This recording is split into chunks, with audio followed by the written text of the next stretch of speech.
First, I'd like to take care of a little bit of housekeeping.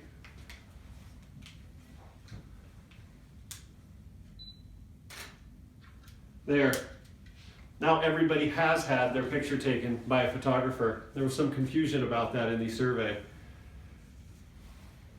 Since every one of us has had their picture taken, and everyone's going to have countless opportunities through the course of their life to take a ton of pictures of people that mean something to them, I thought it'd be fun to do something a little unique.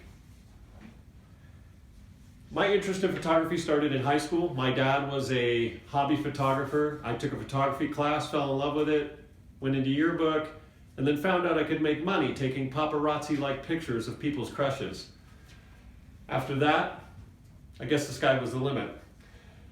A photo that captures emotion tells the story of the moment. Today I'd like to go over a few things with you. One, I'd like to teach you the difference between a posed and a candid shot. I'd like to tell you why emotion in a photograph can tell a story. And I'd like to give you some techniques you can use to get that money shot. So let's move on to the first item, and that is the two different kinds of photos. A posed picture is where the subject and the setting are completely controlled. Now that actually does do a benefit to somebody that wants to tell a story. They want to create a narrative. It allows you to do that. A pose shot also allows you to focus on making the subject look as good as they can. Sometimes even better than reality, truth be told.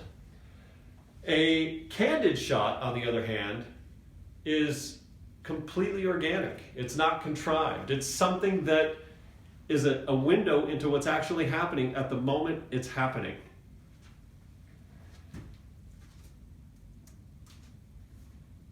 I'd like to read this quote from Paul Caponegro, who is a Guggenheim Fellowship Photography Award winner. Quote, "It's one thing to make a picture of what a person looks like. It's another to make a portrait of who they are," end quote. So now that we've covered two types of photographs, I'd like to talk about the kind that we want. And in my case, it's a candid. Emotion in a photograph tells a story. Organic emotion is a window into the soul.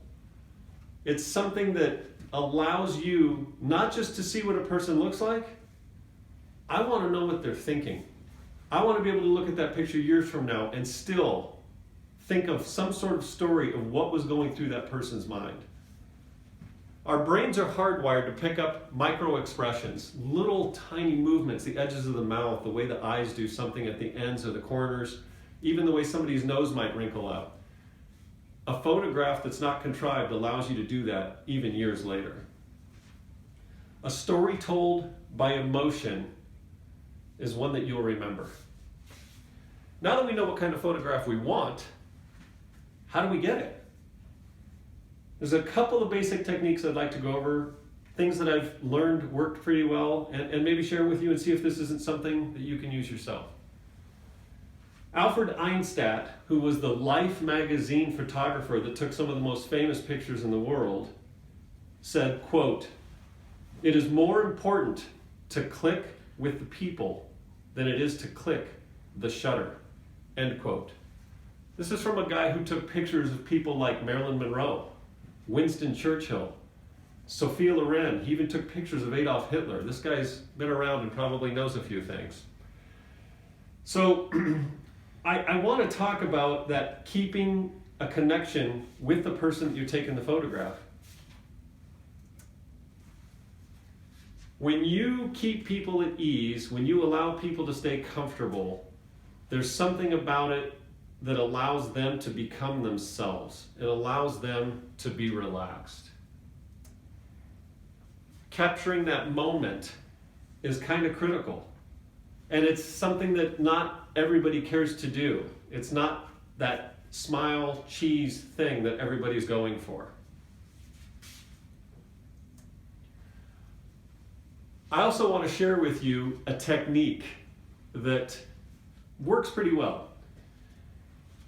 I actually have to get my camera for this though, because this one, there's a setting on the camera that you have to use, It's for candids. It's something that you can't show without the camera very well.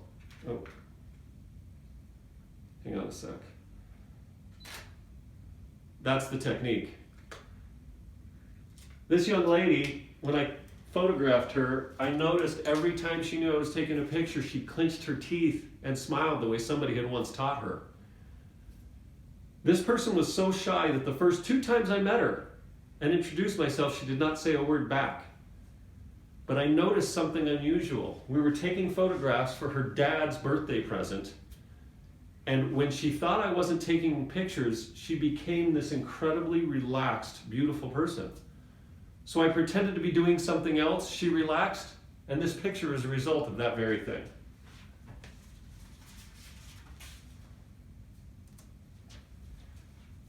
So today we've covered a handful of things. We've covered the kind of pictures, both posed and candids, what they do, how they're different.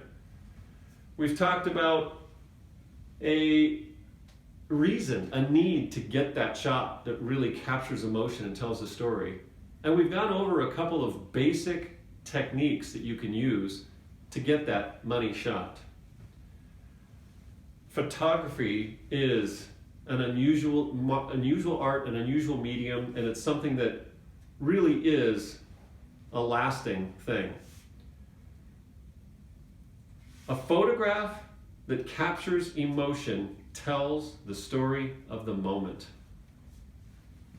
I came up with a bunch of witty things, some I thought were clever or funny, to use as my last hook, my last shot. And then I read this quote, and I threw every one of them away. Another Guggenheim Fellowship Photography Award winner said it best. And this is coming from Aaron Siskind. Quote, "Photography is a way of feeling, of touching, of loving. What you have caught on film is captured forever. It remembers little things long after you have forgotten everything." Thank you very much.